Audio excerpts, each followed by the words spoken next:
PMC ध्यान नेपाल के इस मंच पर आप सभी ध्यानी मित्रों का हार्दिक हार्दिक स्वागत करती हूँ। सभी को मेरा आत्मबंधन। अपने प्रिय गुरु ब्रह्म ऋषि पिता महापत्री जी, महाअवतार बाबा जी, सभी आध्यात्मिक और आराध्य गुरुओं को साष्टांग प्रणाम करते हुए आज का सत्र आरंभ करेंगे। और आज हम पुष्पा व्यास जी के साथ ध्यान भी करेंगे और कुछ ज्ञान भी लेंगे। तो पुष्पा जी, आप अनम्यूट कर लीजिए अपने को।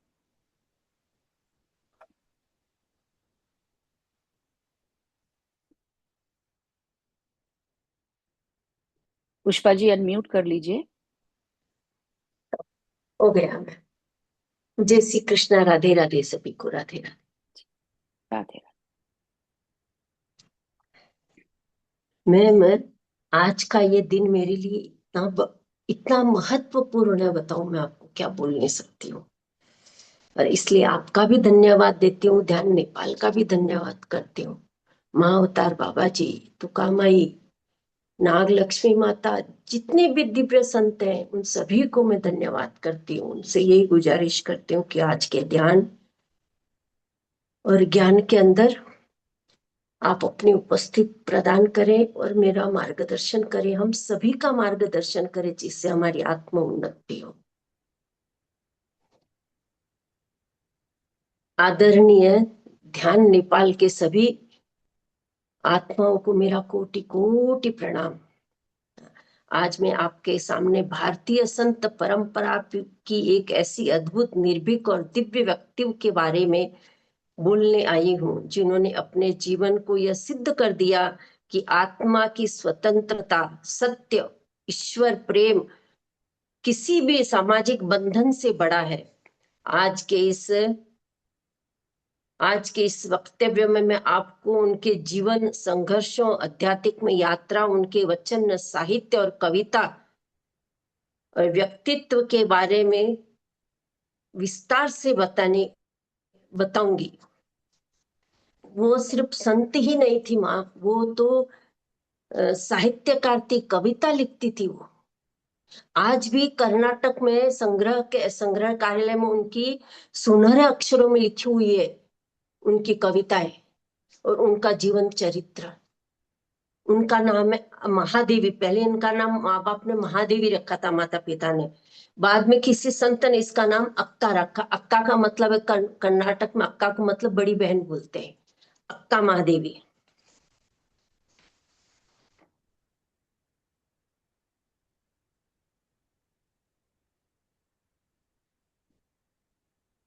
आज समाज में की उनकी आलोचना की, उन्हें पागल कहा, लेकिन उन्हें कोई तर्क नहीं किया। उनका जीवन स्वयं उनका तर्क था।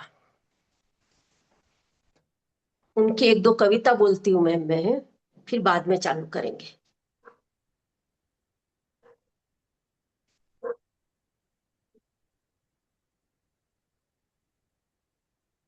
मैं उस आग में जली जिसमें नहीं थे अंगारे। मैं उस घाव से पाया कष्ट जो किसी चोट का नहीं था। बिना सुख के हुई बेबस, हे माँ, देव मल्लिकार्जुन के प्रेम ने मैंने क्या नहीं सहा। देव मल्लिकार्जुन मतलब इसके फूल, जैस्मिन के फूल, चंपा के फूल सफेद होते हैं, वैसे फूल। वो तो फूल चंपा के फूल बोलती थी भगवान शिव को, शिव जी को। शिव जी की प्रिय भक्त थी। लोग बोलते कि पार्वती का दूसरा रूप थी करके।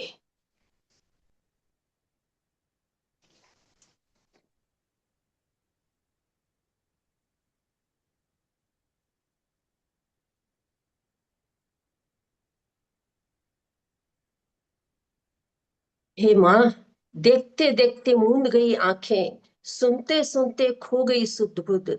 देखी तक नहीं मैंने बिछी हुई सैया सैया, मैंने खो दी अपनी सुध।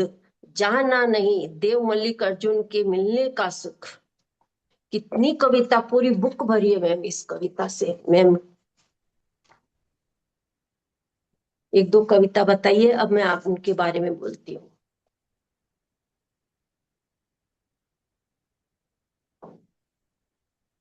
महादेवी ने कहा, उन्होंने कहा मेरे चंद मल्लिक अर्जुन मध्ये चंपा के जैस्मिन के फूल है। अपने आध्यात्मिक सफर पर अक्का महादेवी बस कल्याण के आज बिदर के जिले में पहुंची, जहां वैश्य आंदोलन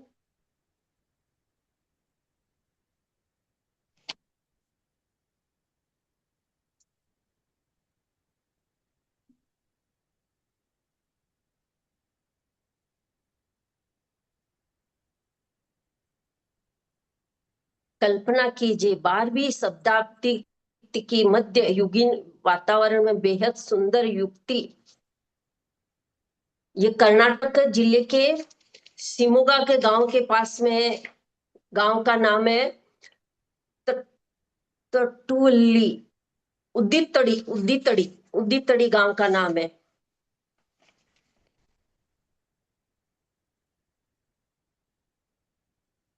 12वीं शताब्दी के ईश्वर मंदिर के अलावा घरों में मंदिर नहीं विराजते थे। तब उन्हें हर समय हर जाति द्वारा गले में धारण किया जाने वाला वास्तव में बहुत बड़ी धार्मिक क्रांति देखी। देखते ही देखते पूरे कर्नाटक में यह भक्ति की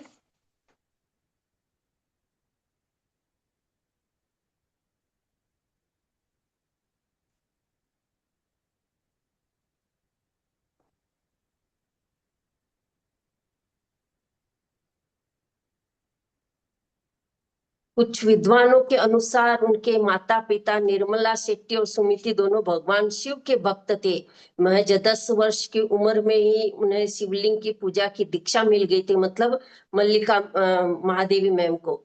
किशोर अवस्था के दिन भगवान शिव की आराधना के बिताने पर बड़े प्यार से चिन्ह मल्लिक यानी जैस्मिन के फूल के समान सफेद फूल कहकर वो पुकारती थी। जब अक्का बड़ी हुई तब उनके असाधारण सौंदर्य के स्थान पर राजा कौशिक का ध्यान आकर्षित किया। एक नजर में ही राजा ने उस पर दिल दे दिया। वह विवाह का प्रस्ताव रखा, लेकिन अक्का महादेवी तो पहले से ही अपने भगवान शिव को पति मानती थी। ये उत्तर भारत की मीराबाई के जैसा है माँ। उन्होंने कहा कि मेरे चंद मल्लिक अर्जुन के सिवा में किसी भी पुरुष मेरे लिए मात्र गुड़िया के समान है। राजा की जिद के आगे उन्होंने झुकते हुए अक्का को 3 शर्तें रखी और भगवान शिव की पूजा करने की आजादी दी। विद्वानों और धार्मिक व्यक्तियों के साथ चर्चा करने की स्वतंत्रता होगी और राजा उनकी धार्मिक गतिविधियों पर हस्तक्षेप नहीं करेंगे। लेकिन जब राजा ने इन शर्तों का उल्लंघन किया तो अक्का महादेव ने क्रांतिकारी निर्णय लिया। उन्होंने न सिर्फ महल छोड़ दिया बल्कि अपने सभी वस्त्र और संसारिक वस्तुओं का त्याग कर दिया। कहा जाता है कि उनके लंबे बालों ने ही उनका शरीर ढका। मतलब जब राजा को लगा कि ये मेरे हाथ नहीं लगेगी तो उन्होंने सभा के अंदर उसे खड़ा किया। बोले ये जो तूने गहने पहने वो गहने मेरे दिए हुए हैं, तो उसने गहने निकाल दिए। फिर राजा ने बोला कि वस्त्र मेरे दिए हुए जो वस्त्र है, तो उन्होंने उसी वक्त सभा के अंदर वस्त्र उतार दिए और बालों से अपना शरीर ढक लिया था। अपने आध्यात्मिक सफर पर अक्का महादेवी बस कल्याण राज्य के बिदर जिले में पहुंची, जहां वे वीर सेव्य आंदोलन के अन्य महत्वपूर्ण व्यक्तियों से बसवन्ना और अमल प्रभु से मिली। बस कल्याण में अनुभव मंडप नामक एक आध्यात्मिक सभा होती थी, जिसमें विभिन्न विचारों और अनुभवों पर चर्चा होती थी। वहां के सभी संतों ने उन्हें अक्का यानी बड़ी बहन का सम्मानजनक उपाधि दी, जो उनकी आध्यात्मिक समझ और योगदान को दर्शाता है। अक्का महादेवी के वचन उनके गहरे आध्यात्मिक अनुभव और भगवान शिव के प्रति अतुलनीय प्रेम को दर्शाते। उनके लगभग 350 वचन या 450 वचन आज भी लोगों में प्रेरित करते हैं। अक्का महादेवी की आध्यात्मिक यात्रा का अंतिम पड़ाव आंध्र प्रदेश के श्रीशैलम था, जहां चन्मल्लिक अर्जुन का प्रसिद्ध मंदिर है। वहां वह कदली वन में गुफाओं में उन्हें ध्यान का अपना समय बिताते। धीरे धीरे अक्का का चंद्रमल्लिक अर्जुन का पुराण पौराणिक शिव में बदलकर निराकार शिव, मतलब शिवलिंग की इसमें बदलकर निराकार शिव दिव्य शक्ति में परिवर्तित हो गया। वह शक्ति जो उनकी आत्मा में व्याप्त थी, उन्होंने हर चीज में परमात्मा के दर्शन के लिए वंदन करती थी। लगभग 1160 ईस्वी में वे एक प्रकाश में चमक में विलीन हो गई और पीछे छोड़ गई ऐसी आध्यात्मिक यात्रा का प्रमाण जो आज भी लोगों के दिलों में वास करता है। मैं श्रद्धा और सम्मान जगाती अक्का महादेव का जीवन हमें सिखाता है कि सच्ची भक्ति सामाजिक रीति रिवाजों और परंपरा से परे। ऐसे समय में महिलाओं के अधिकार समिति में अक्का ने अपनी आध्यात्मिक यात्रा पर चलने के लिए सभी बंधनों को तोड़ दिया। उनके वचन जो कन्नड़ भाषा में लिखे गए थे, आज भी उतने ही प्रासंगिक है 900 साल पहले थे। इसमें इनके शब्दों में सरलता तथा अर्थ की गहराई और काव्यात्मक सौंदर्य है। वीर सेव्य परंपरा में अक्का महादेवी की स्थिति एक प्रेरणादायक महिला के रूप में है, जिन्हें न केवल कन्नड़ साहित्य बल्कि कर्नाटक के इतिहास में भी महत्वपूर्ण योगदान दिया। आज हम उन्हें याद करते हैं कि एक संत, एक कवि एवं क्रांतिकारी के रूप में, जिन्होंने साबित कर दिया कि सच्चा प्रेम और भक्ति सभी बंधनों से मुक्त है। कल्पना कीजिए 12वीं शताब्दी के मध्य युगान वातावरण बेहद सुंदर।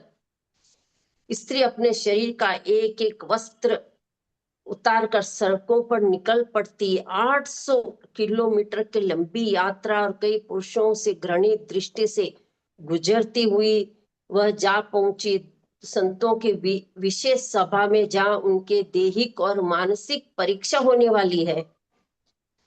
एक भक्त सेवक संतों के आदेश पर उस सुंदरी देवी के देह का जांच करता है, तब सब सन्न रह जाते हैं। तब उस देवी की योनि से राख निकलती है, यानी शिव की पूर्णतः समर्पित, शिव को पूर्ण समर्पित देह की निशानी है। संतों की सभा आवाक हो जाती है और वह स्त्री निर्भीक है।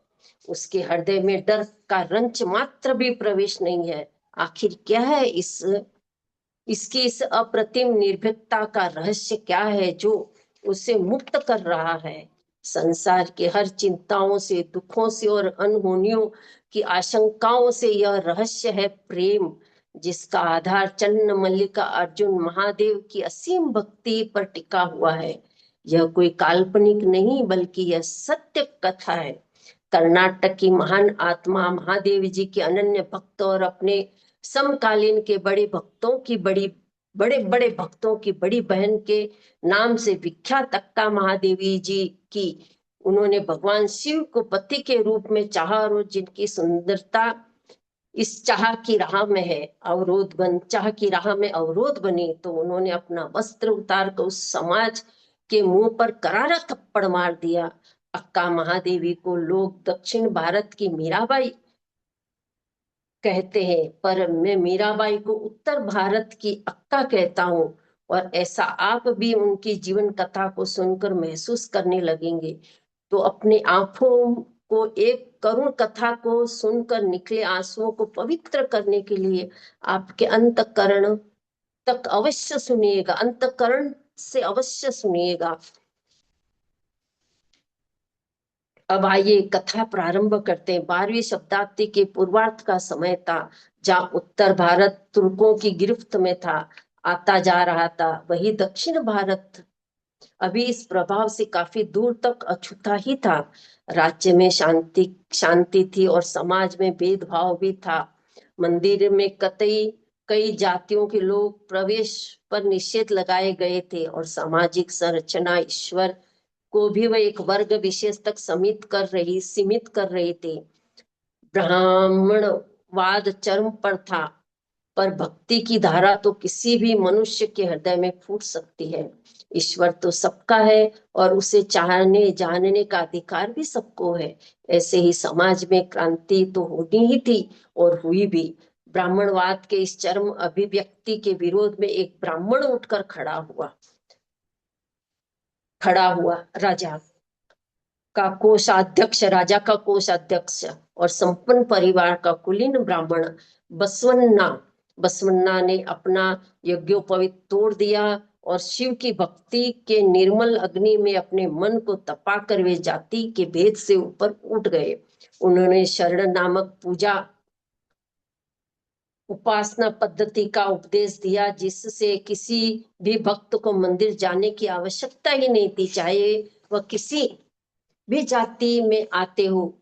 उनके इष्ट को विग्रह विग्रह को गले में माला के समान धारण करें और जब मन हो उसे विग्रह को हाथ में लेकर उनकी भक्ति पूजा में डूब जाए। अब ईश्वर सबके हैं, सब उन्हें छू सकते हैं, उन्हें अपने साथ रख सकते हैं। और 12वीं शब्दार्ती के इस ईश्वर मंदिर के अलावा घरों में भी मंदिर नहीं जाते थे। तब उन्हें हर समय जाति द्वारा गले में धारणा किया जाना वास्तव में एक बहुत बड़ी धार्मिक क्रांति थी। देखते ही देखते पूरे कर्नाटक क्षेत्र में यह भक्ति की क्रांति जंगल की आग की तरह विस्तारित होती गई और लोग शरण मार्ग को अपनाने लगे। शिवलिंग गले का हार बन गया। जाति व्यवस्था और विरोध के कारण यह शरण भक्त समाज को घोर हिंसक प्रहार कर सहते रहे, पर अपने हर सामाजिक चोट को, हर पीड़ा व हर सामाजिक चोट को वह सहन करते थे। इस कारण इनका नाम पड़ा वीर सेव्य। आज जो वीर सेव्य संतों के चित्र हमें देखने को मिलते हैं, सबके कंठ में शिवलिंग का लटकन बंधा है और उनकी हथेली पर भी शिवलिंग रखा होता है। उनका मंदिर उनके पास, उनका देवता उनके पास। इन्हीं परिस्थितियों में अक्का महादेवी जी की कहानी घटती है। कर्नाटक के शिवमोगा शहर के 335 किलोमीटर दूरी पर एक छोटा सा गांव था, जिसका नाम था अदुतड़ी। इस गांव में निर्मल सेट्टी और सुमति नामक सामान्य सुखद जीवन व्यतीत करते थे। शरण मार्ग के उपासक और प्रखर शिव भक्त उन्हीं शिव भक्त दंपति के घर में 1130 ईस्वी में एक दिव्य आत्मा का जन्म हुआ, कमल से सुंदर बच्ची जिसका नाम रखा गया महादेवी। महादेवी के जन्म और उनके माता पिता से जुड़ी अविश्वसनीय जानकारी का अभाव है, किंतु कई लोक कथाओं में किंवदंतियों में उन्हें वचनों से मिले हुए साक्ष्यों में उनकी कहानी आते कि उसी के आधार पर विद्वान महादेवी को कहानी कहते हैं। उसी के आधार पर विद्वान महादेवी की कहानी कहते हैं। महादेवी को भगवान शिव की भक्ति अपने माता पिता के विरासत में मिली, परंतु उनका मन दिव्य अनुभूतियों से भरा हुआ था। उनकी भक्ति सामान्य भक्ति नहीं होने वाली थी, बल्कि वह स्वयं परमात्मा में लीन होने के लिए उत्पन्न हुई थी। महादेवी प्रेमिका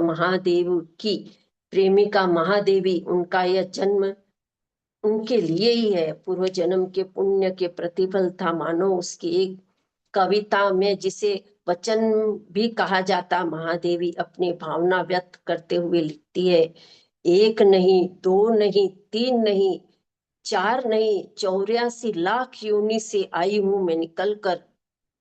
असंभव संसारों में से भी कभी आनंद पिया तो कभी पीड़ा, तो कभी मेरे पूर्व जन्म दया, हे मेरे पूर्व जन्म दया करो।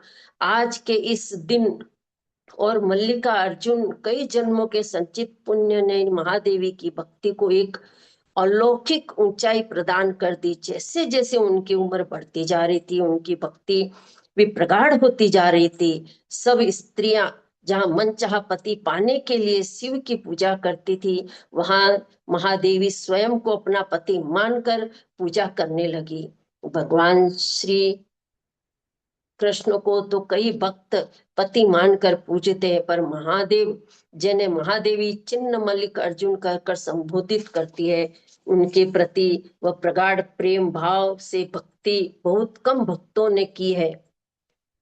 उनके प्रति इस प्रगाढ़ प्रेम भाव से भक्ति बहुत कम भक्तों ने की है। महादेवी की भक्ति जितनी प्रबल थी, उतनी सुंदरता भी उतनी ही अविश्वसनीय थी। कमल जैसी विशाल आंखें, आकर्षक देह, यष्टि, अति सुंदर रंग और लंबे घने और काले बाल। उस पर हृदय में भक्ति की निर्मल निर्मल प्रवाह उनकी दैहिक सुंदरता को अलौकिक देवी आभा प्रदान करता था। महादेवी अब 16 वर्ष की हो चुकी थी। उनकी कविताओं से पता चलता है कि यौवन की अवस्था आने पर उनके गुरु ने उनका आध्यात्मिक रूप से विवाह चन्ना मल्लिक अर्जुन से संपन्न किया था। परंतु यह महादेवी के गुरु कौन थे, इस बात पर विद्वानों की चर्चा चलती ही रहती है। कुछ लोग कहते कि उनके गुरु कोई बाहरी व्यक्ति नहीं थे, तो अनेकों ने विद्वान करते हैं कि महादेव के अंतरात्मा में निवास करने वाले मल्लिकार्जुन महादेव ही उनके आध्यात्मिक गुरु थे और उन्होंने मल्लिकार्जुन के साथ स्वयं ही आध्यात्मिक विवाह कर लिया था। अपनी एक कविता में महादेवी भगवान मल्लिकार्जुन को पति के रूप में पाने के लिए विहरण की भांति विकल है और अपनी माँ से इस चुनाव के बारे में कहती है, लिखती है, दूसरे पुरुष कांटा है, कोमल पत्ती में छुपे, मैं उन्हें छू नहीं सकती, ना जा सकती उनके पास, ना भरोसा कर सकती हूँ मन की कोई बात। माँ सबके सीने में सूल है, मैं नहीं भर सकती उनकी उन्हें बाहों में सिवाय मेरे मल्लिका अर्जुन के। वे चिन्ह मल्लिका को अपने प्रेम की परीक्षा लेने के लिए कहती है कि मैं आपको पाने के लिए किसी भी हद तक जा सकती हूँ, कोई भी त्याग कर सकती हूँ, कितना भी कष्ट सह सकती हूँ। आप मुझे कष्ट देकर मेरे प्रेम की परीक्षा ले सकते हैं। वे लिखती है, मुझे दर दर हाथ फैलाए भीख मांगने को कहो, और अगर मांगो भीख तो मरते मत देना उन्हें। अच्छा, मुझे दर दर हाथ फैलाकर भीख मांगने और अगर मांगो भीख तो मत देना उन्हें, और अगर वे दे तो गिरा देना उसे धरती पर। अगर वह गिर जाए तो मेरे उठाने से पहले ले जाने देना कुत्तों को। हे मल्लिकार्जुन, जब महादेव जी से भक्त इतनी डूब कर प्रार्थना करे तो महादेव न सुने, यह भला कैसे हो सकता है। महादेवी की तपस्या फलित होने वाली थी, लेकिन हर तपस्या को परीक्षा की अग्नि में गुजरना पड़ता ही है। महादेवी की एक निष्ठ पति भक्ति की परीक्षा लेने का समय आ चुका था। एक बार उस क्षेत्र का राजा कौशिक वन क्रीड़ा कर अपने सैनिकों के साथ राज्य को वापस लौट रहा था। उसका रथ आपके काफिले के उसका रथ अपने काफिले के साथ महादेवी के गांव के रास्ते से निकला। गांव भर में कोलाहल मच गया। लोग राजा और उसके वैभव को देखने पथ के किनारों पर उमड़ पड़े, सड़क के किनारों पर उमड़ पड़े। उसी दौरान महादेवी को भी उनकी सखियां पूजा से उठाकर उस भीड़ में ले आई। सखियां राजा को देख रही थी और महादेवी आंखें बंद करके अपने चिन्ह मल्लिकार्जुन के ध्यान में निमग्न थी। अद्भुत रूप और अलौकिक शोभा से संपन्न महादेवी समूची भीड़ में अलग ही दिख रही थी। राजा कौशिक की आंखें अनायास ही उसके दिव्य मुख मंडल की ओर खींची चली गई और वह वहीं पर ठिठक कर जड़ हो गई। कौशिक, जिसने महलों में एक से बढ़कर एक सौंदर्य का रसपान किया था, वह भक्ते के इस निर्मल सौंदर्य को देखकर आश्चर्यचकित रह गया। अविश्वसनीय उनकी आंखों में मानो इस दैविक सुंदरता से हटने का नाम ही नहीं ले रही थी। और महादेवी, उन्हें तो पता ही नहीं था कि बाहर क्या चल रहा है। वे तो दुनिया से परे अपने पिया चिन्ह मल्लिक अर्जुन के ध्यान में डूबी हुई थी, उनका ही स्मरण कर रही थी। कौशिक का मन महादेवी के दमकते रूप के बाण से घायल हो चुका था, पर वह उस रूप के पीछे छुपी भक्ति की उस तीक्ष्ण धारा को नहीं देख पाया, जो हर बंधन को चीर देने के लिए पर्याप्त था। कहानी ऐतिहासिक मोड़ पर पहुंचने वाली थी। राजा कौशिक मत मनता वल जैन मतावलंबी था। उन्होंने महादेवी को सुंदरता से प्रभावित होकर उनके माता पिता के पास महादेवी से अपने विवाह का प्रस्ताव भेजा, परंतु शिव भक्त माता पिता एक विधर्मी से अपने पुत्री का विवाह कैसे करा सकते थे। उन्होंने मना किया और तब कौशिक राजा का विभस्त राज रूप सामने आया। उन्होंने धमकी दी, यदि महादेव से विवाह नहीं हुआ तो वह पूरे परिवार को बर्बाद कर देगा। महादेवी एक विकट दोहरे पर खड़ी थी, जहां पर एक पवित्र भक्ति मय जीवन था, पर माता पिता की दुखद मृत्यु भी थी। दूसरी ओर कौशिक का विवाह प्रस्ताव, जो संसारिकता में धकेलने का विषम सांप की तरफ फन फैलाए खड़ा था। महादेवी को एक कठिन फैसला लेना था। उनके माता पिता के प्रति भी उनके कर्तव्य थे। उन्होंने विवाह का प्रस्ताव स्वीकार कर लिया, पर कुछ शर्तों के साथ। यहाँ कहानी के दो रूप मिलते हैं। एक वर्णन के अनुसार कौशिक के सामने उन्होंने यह शर्त की रखी कि विवाह के बाद भी वे चंड मल्लिकार्जुन की पूजा करेंगी, यानी वे जैन धर्म नहीं अपनाएंगी और वे अपने सगे संबंधियों से मिलती रहेंगी। कौशिक ने उनकी यह दोनों शर्तें स्वीकार कर ली। इस पर महादेवी का विवाह राजा कौशिक के साथ हो गया, परंतु उनका प्रेम तो चिन्ह मल्लिक अर्जुन में ही था। वे कहती है कि वे किसी किसी परवाह से कौन तोड़ता है पेड़ की पत्ती। वह कहती कि कैसे परवाह है, किसे परवाह कि कौन तोड़ता है पेड़ की पत्ती।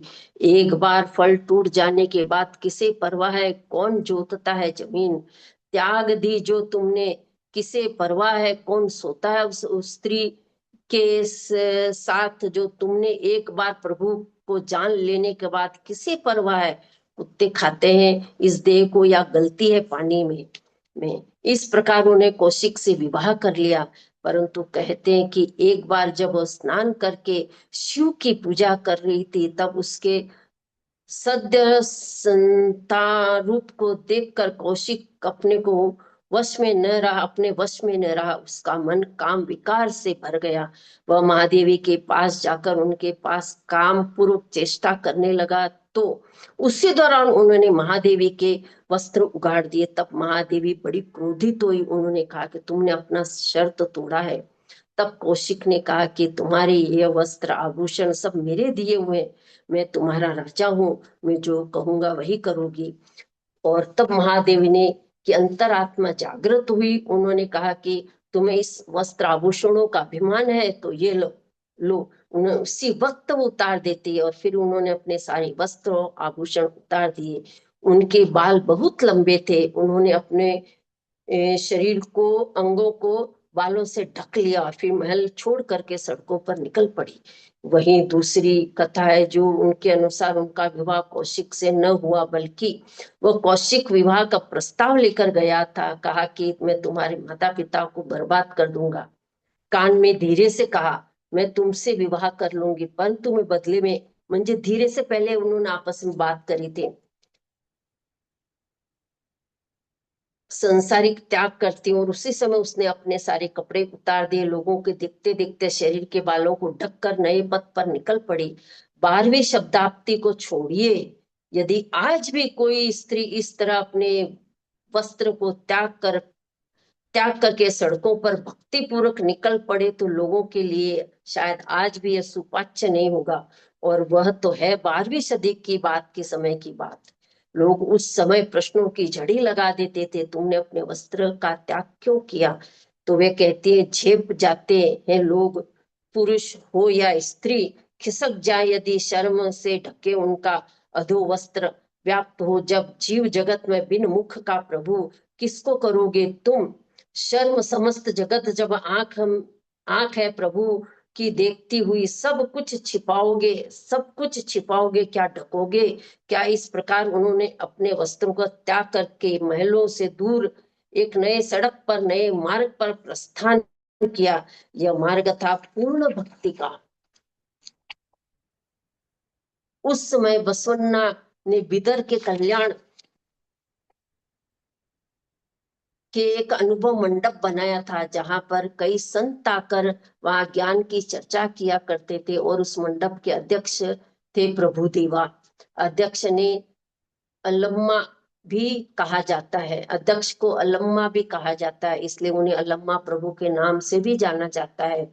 इसके बारे में महादेवी को पता था, उन्होंने अपने वस्त्रों को त्याग कर बिदर के कल्याण की राह पकड़ी, जो कि उन्होंने 800 किलोमीटर दूर था। यह रास्ता सहज नहीं होने वाला था। उसकी नग्न देह अभी युवा थी और उस पर कई पुरुषों की कुदृष्टि पड़ती थी। यह कतई आसान नहीं था और यह इस यात्रा के दौरान अपनी अपनी कठिनाइयों को भी अपनी कविता में व्यक्त करती है। मंजी एक कविता लिखी है बीच बीच में उन्होंने। वे एक जगह लिखते हैं कि ओ भाइयों, क्यों कोसते हो मेरे बोल बाल, क्यों कोसते हो मेरे बोल बाल, बिखरे मुरझाए मुखड़े सुखी दे के लिए स्त्री पर तो ओ पिताओ, क्यों सताते हो स्त्री को जिसके अंगों में नहीं प्राण छोड़ दिए, उसने इस संसार का त्याग दी इच्छा हो गई, वह भक्ति में सोई थी मल्लिका अर्जुन संग और अपनी जात गंवा बैठी। प्रज्ञात लेखिका गगन गिल जी समालोचन पर लिखे अपने लेख में महादेवी की इस यात्रा का करुण चित्र प्रस्तुत की है। उनके ही शब्दों में कहा जाता है तो महादेवी अल्लमा प्रभु के अनुभव मंडप के बारे में सुना था। उनके स्थान में 800 किलोमीटर दूर स्थान था। महीनों पैदल चलकर भिक्षा मांगती, फप्तियां सुनती, यशस्कार सहती, वह जा पहुंची आज के बिदर कल्याण स्थान में शिव की महिमा सुनने। मगर शिव तत्व की प्राप्ति संभवत उन्हें बीच रास्ते में ही कभी हो गई थी। उसकी आंतरिक शरीर रचना बदल गई, मानसिक धर्म रुक गया था, काया छिद्रों में राख से विभूति निकलती शुरू हो गई थी। रहस्यवादी शिव इसे मिलने से उच्च अवस्था का संकेत मानते हैं। महादेवी के वचनों में इस विकट यात्रा की अनेक छवियां मिलती है। जब वह अनुभव मंडप के करीब पहुंची तो हड़कंप मच गया। सोचे, अपन विचार करें तो क्या हुआ होगा उस वक्त, क्या था। भूत से ढकी एक नग्न बालों से ढकी एक नग्न स्त्री चली आ रही थी। उनका रास्ता रोकने की कोशिश हुई, असफल। फिर अनुभव मंडप के एक भक्त बोमैया ने उन्हें रोक कर उनकी शारीरिक जांच की। बाकायदा उनकी योनि तक वहां की विभूति मिली। वे सबका दिल दहलाने वाला वृत्तांत था। 200 साल तक 21वीं शताब्दी में लिखे गए ग्रंथ शून्य संपादक में अंकित है। इस प्रकार तमाम कष्टों से सहती हुई, परीक्षा देती हुई महादेवी कल्याण के अनुभव मंडप में पहुंची। वहां पर जाकर उन्होंने बसवन्ना के चरणों में प्रणाम किया। बसवन्ना उस समय बहुत बड़े संत थे। और फिर लम्मा प्रभु ने उनसे कुछ प्रश्न किए, क्योंकि मंडप में एक ऐसी स्त्री का प्रवेश उस समय चर्चा का विषय बन गया था जिसने युवा अवस्था में अपने वस्त्र त्याग दिए थे। अल्लामा प्रभु ने कहा कि तुम्हारे पति कौन है, तुम एक स्त्री हो, तुम अपने पति का नाम बताओ। तब महादेवी ने कहा, मेरे पति का नाम चिन्ह मल्लिक अर्जुन है। अल्लामा ने पूछा कि वे कहाँ है। तो इस प्रकार महादेवी ने कहा, वे मेरे भीतर है। तब अल्लामा प्रभु ने पूछा कि जब तुम और वह एक हो तो फिर विवाह कैसे। विवाह में तो दो का होना अनिवार्य है। जब नदी समुद्र मिल गई तो क्या उस नदी का अपना अस्तित्व रह गया। तब महादेवी ने कहा, अभी नदी प्रवेश के द्वार पर है, उसकी धारा महसूस हो रही है। जब और समुद्र गहरे हो जाएगी तो वह एक हो जाएगी। तब अल्लमा प्रभु ने पूछा कि जब तुमने अपने सारे वस्त्र उतार दिए तो इन केशों का पर्दा क्यों, क्या तुम्हें अब संसार से कोई मतलब है। इस पर महादेवी ने कहा, मैं तो तैयार हूँ प्रभु, परंतु आप और आपका ये संसार मेरे उस रूप के लिए तैयार नहीं है। और इस प्रकार अल्लामा प्रभु ने कई दार्शनिक और कई भक्ति से जुड़े हुए प्रश्न पूछे और महादेवी सहज भाव से एक एक प्रश्न का उत्तर देती गई। उसकी आभा देवीय थी। उन उनके उत्तरों से ज्ञान का दर्शन का झरना फूट पड़ रहा था। उनके उत्तरों में वहां के संत ना केवल प्रभावित हुए बल्कि उनके चरणों में मस्तक टेक दिया, नतमस्तक हो गए। बसवण्णा तो इतने प्रभावित हो कि उन्होंने अपने से छोटी उस स्त्री को अपनी बड़ी बहन का दर्जा दिया और कहा कि आप मेरी बड़ी बहन हैं। कन्नड़ भाषा में बड़ी बहन के लिए शब्द आता है अक्का। बसवण्णा ने महादेवी को नाम दिए, बसवण्णा ने महादेवी का नाम दिया अक्का, और यहीं से वे अक्का महादेव के नाम से प्रसिद्ध हो गई। उनका त्याग उनका त्याग अद्भुत था, और इसलिए मैं कहता हूं कि अक्का महादेवी को दक्षिण भारत की मीराबाई कहा जाता है। 4:30 5:30 बजे में।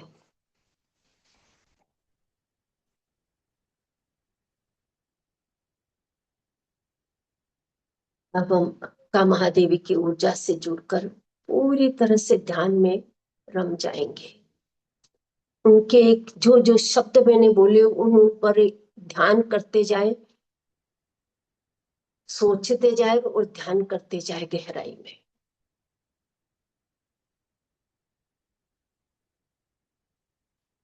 सांस आ रही है, सांस जा रही है, आती हुई सांस, जाते हुई सांस।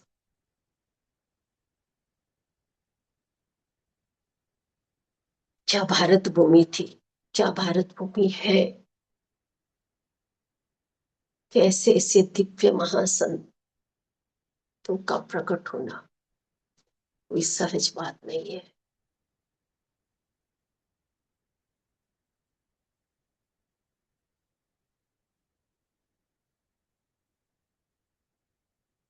पूरी तरह से का महादेवी के उन जो चरित्रों का मैंने वर्णन किया उसमें डूब जाए अपन, हर आती हुई सांस जाती हुई सांस से छूट जाए।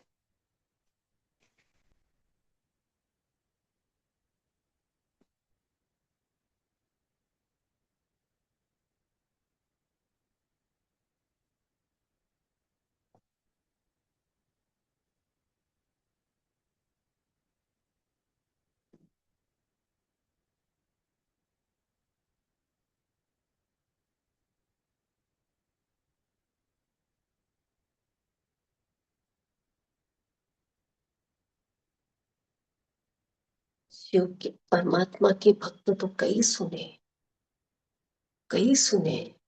लेकिन ये ऐसी अद्भुत का महादेवी का पहली बार सुना मैंने।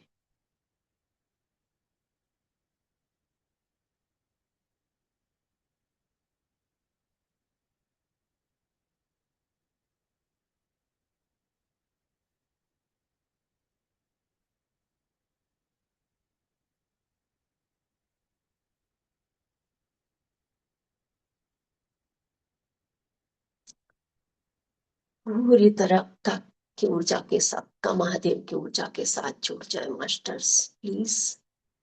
का महादेव की ऊर्जा से पूर्ण रूप से जुड़ जाए।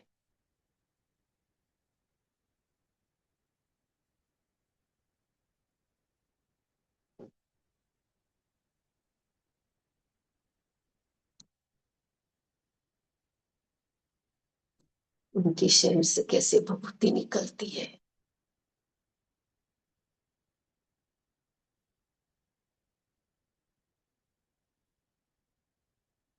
उनके रोम रोम से भभूति निकल रही थी बाद में तो।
अध्यात्म के राह पर चलना आसान नहीं। नंगी तलवार पर इंसान चल जाए, लेकिन अध्यात्म के राह पर चलना आसान नहीं।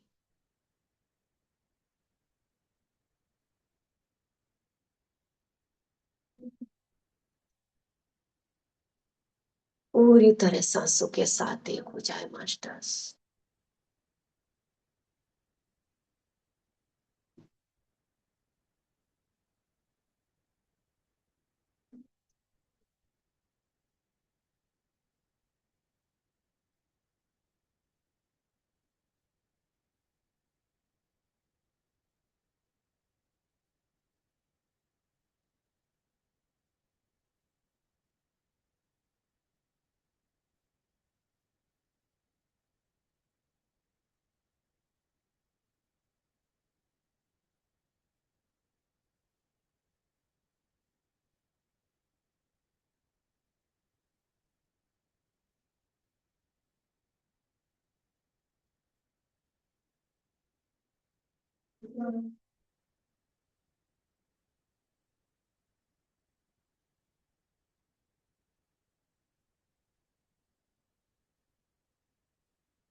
समुद्र में नीचे कितनी शांति है, समुद्र के नीचे कितना शांत है, सिर्फ ऊपर ऊपर है। अपन सांसों के साथ अंदर जाए तो पूरी तरह से शांति।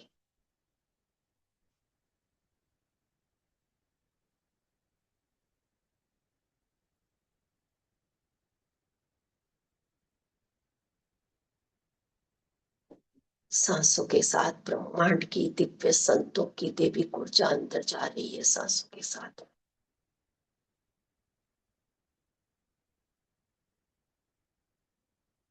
सब सांस सांस आती जा रही है, सांस अब आ रही है और जाती सांस में शरीर पूर्ण शांत हो चुका है, ऊर्जा से भरपूर हो चुका है। हर आती जाती सांसों पर ध्यान दें।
सांस आ रही है, सांस जा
पूर्ण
रूप से सांसों के साथ जुड़ रहे मास्टर्स।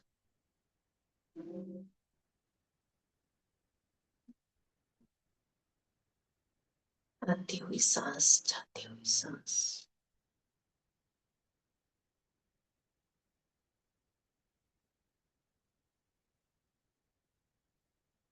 जैसे समुद्र की लहरें आ रही है और जा रही है।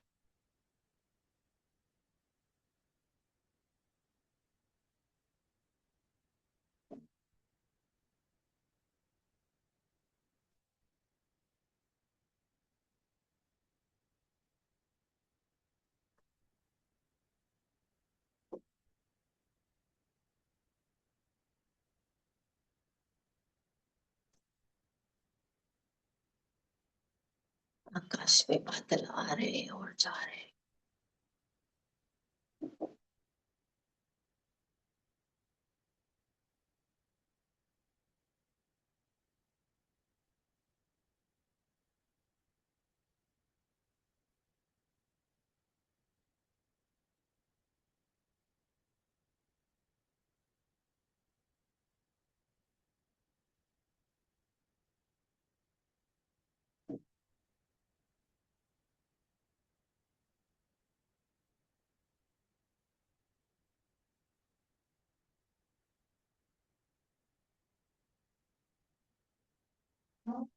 परमात्मा और अपन अलग अलग नहीं है, एक हो चुके हैं। परमात्मा अपने अंदर बैठे हैं। परमात्मा और अपन एक हो चुके हैं। अब दो का भाव नहीं है, द्वैत का भाव नहीं है। पूरी तरह सांसों के साथ जुड़ रहे हैं।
पूरी तरह सांसों के साथ एक हो जाओ।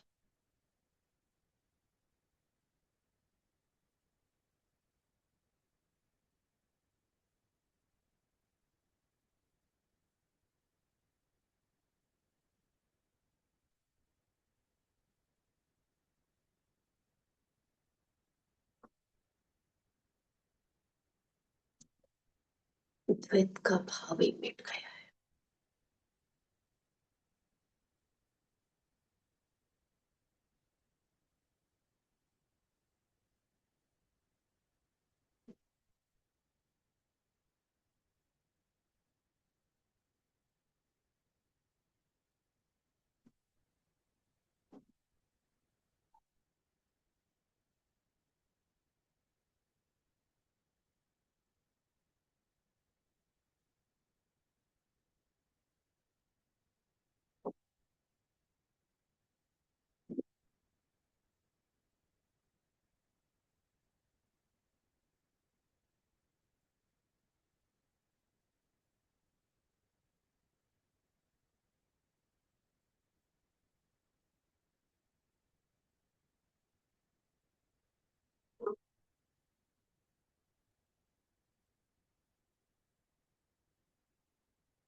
मास्टर सपन जितनी गहराई में जा चुके हैं, इससे धीरे धीरे अपने को वापस लेके आए। एक झटका से नहीं लाना, धीरे धीरे लाना। जैसे धीरे धीरे गए थे वैसे वापस धीरे धीरे आना।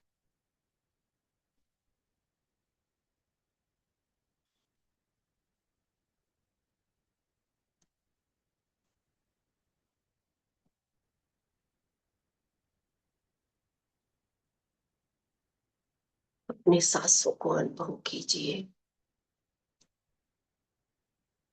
जो जो देवी ऊर्जाएं यहाँ पर आई है, उन सभी का मैं धन्यवाद करती हूँ, शुक्रिया करती हूँ आज के ध्यान और ज्ञान के लिए, जो उन्होंने मुझे इतनी अच्छी तरह से करवा के लिया।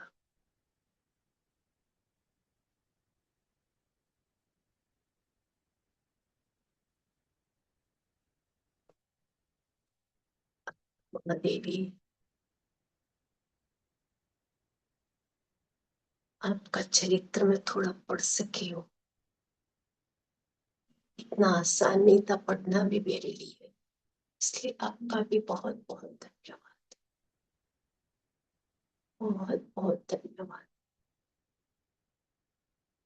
और अध्यात्म में हमारा सबका मार्गदर्शन करते रहिए आप।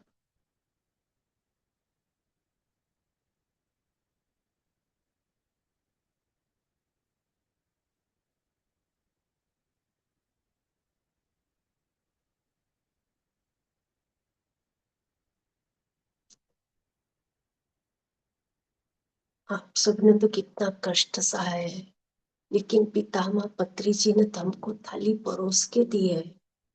हमको घर में बैठे बैठे ये सब सिखाया हुआ, इसलिए उनका भी बहुत बहुत धन्यवाद है।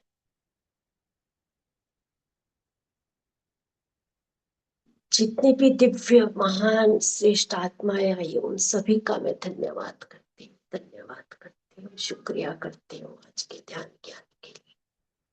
और मास्टर्स, अपने दोनों हाथ पांव की उंगलियों को हिला लीजिए।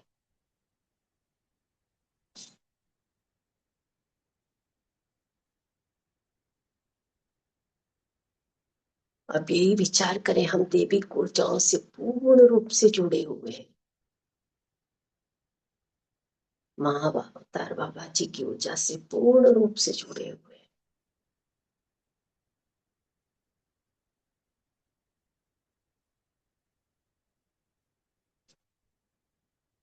प्रेम और प्रकाश चारों ओर फैलता जा रहा है हमारे।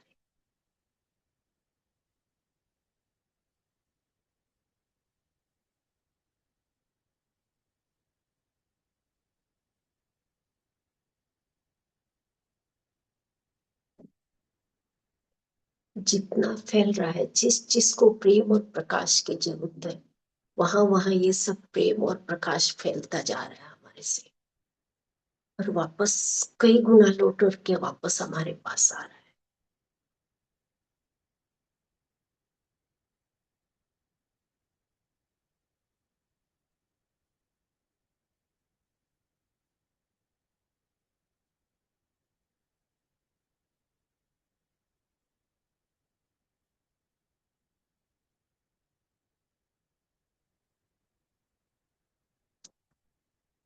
मास्टर्स अब सचेत हो जाइए, अपने हाथों को आपस में उंगलियों को हिलाइए।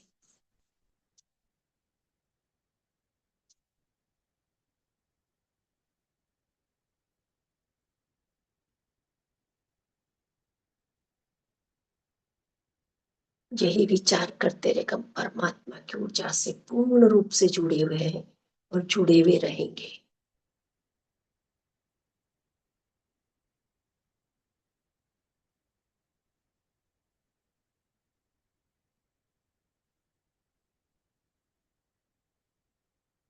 दोनों हाथ तेली को रगड़ करके आंखों पर रखिए मास्टर्स।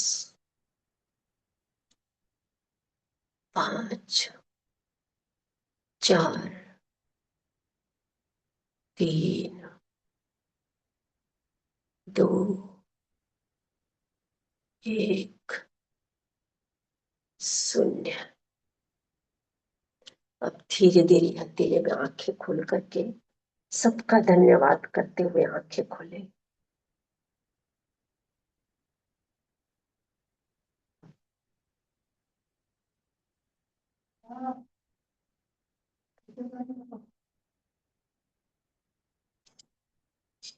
पूरे शरीर पर अपनी हथेली घुमाए, दोनों हाथ घुमाए। आज का ध्यान के लिए हम अपने आप को प्रेम करें, धन्यवाद करें। दोनों हाथों को आपस में कंधे पर रखें। श्री राम जय। थैंक यू पुष्पा जी। ऐसे संत की जीवनी कभी सुनी नहीं जी। सही में मैं थैंक यू जी। Thank you Pushpa ji, thank you. बहुत अच्छा लगा आज की उस महात्म जीवनी को सुन के। Thank you so much. Thank you. Thank और you very much Pushpa ji, बहुत अच्छी कहानी। ध्यान बहुत अच्छा लगा क्योंकि मैं तो शुरू से ही आंखें बंद करके बैठी हुई थी। बहुत डीप मेडिटेशन हुआ। सही में बहुत गहरा ध्यान था। अभी भी मेरी आंखें नहीं खुल रही है, बहुत गहरा ध्यान। जी बहुत अच्छा, बहुत सुंदर था। सच में ऐसी जीवनी मैंने यूट्यूब में देखी और फिर पूरा उनका निकाल करके फिर देखा, फिर पढ़ा। मैंने बोला नहीं, अपन ये ध्यान नेपाल में करेंगे ये। तो फिर जेरोक्स निकाला, फिर उसका बाद पढ़ा 3-4 बार, फिर बाद में निकला। जी thank you so much. YouTube में इसका पूरा वर्णन है मैम। उनकी पूजा होती है, उनकी अकम्मा की पूजा होती है वहां पर बेलगाम में, कर्नाटका में उनकी बहुत ज्यादा वो होती है। अक्का महादेवी की। हाँ। एक राइटर भी थी ना महादेवी। हाँ, राइटर भी थी वो, साहित्य महादेवी वर्मा। वो अलग है, कविता यूपी में है। वो तो अलग अभी है की ना। है। कविता, मैंने कविता ली, एक दो पढ़ी